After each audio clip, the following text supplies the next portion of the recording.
Hello, hello. My name is Clark Heron, aka the Hairy Hobo, and welcome to Rapid Reactions viewing of the college football playoff rankings. They finally released the rest of the top 10, and not too bad. 80% out of all 10 is not too bad at all for final rankings. I was a little surprised with Washington being put up at number 9 in front of both LSU and Florida, and actually putting LSU outside the top 10, but they put a pretty good price on that Pac-12 championship game. And it was a little surprising. The way Washington played in that game, no offensive touchdowns at all against Utah. Simply, they thought it was enough to put them at number 9. For the rest of the top 8, I was absolutely correct. UCF's performance against Memphis was rather good simply because the backup quarterback was in play instead of Mackenzie Melton. But obviously the committee felt otherwise and kept them at number 8, which isn't out of the realm of craziness, I guess you could say. Other thoughts were they might move up in front of Michigan because of that championship in the Conference USA. Little inconsistency there based on the conference championship, and maybe they felt that Washington was close enough to an LSU team and a Florida team that they should move them ahead of both. And again, a little surprising there, maybe. Since the Washington Huskies will be moving on to the Rose Bowl, more than likely in this scenario. But overall, it can't be too mad. 80%, especially with the teams at the top 6 overall. Just the way I thought it was going to happen.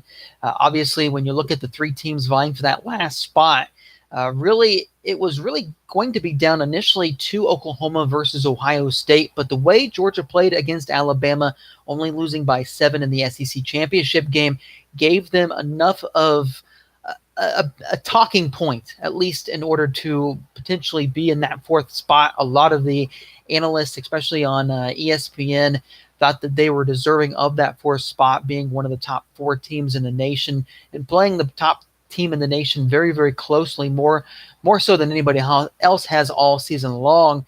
But when you look at it, again, they played them. They almost won, but didn't. That's the key. And that second loss being to LSU early on in the season really was the key factor in allowing Oklahoma to be ranked above them, because Oklahoma's only loss was to Texas by 3, and they avenged that loss in the Big 12 championship.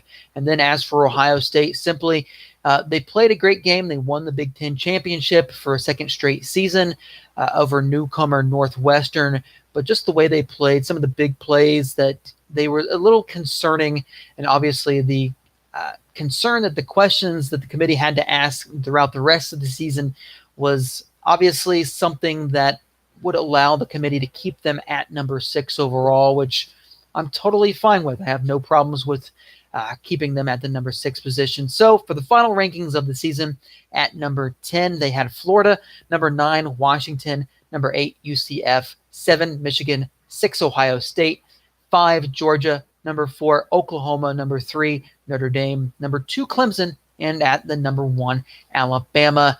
So it's been a great season, finishing with an 80% margin overall. I had a 100% in there as well. Can't complain. Rather, had one of the better seasons I've had doing this when it came to guessing-wise overall. So I'm very, very pleased. When it comes to the bowl games, I will be talking about every single one of these in probably a 1 to 2 minute clips, trying to figure out exactly who's going to win each one of the bowl games. We do have a bowl pick'em. I will be part of some of those picks as well to see if I can win yet again. I won last year in the Sports Jungle and look to do it yet again this season as well.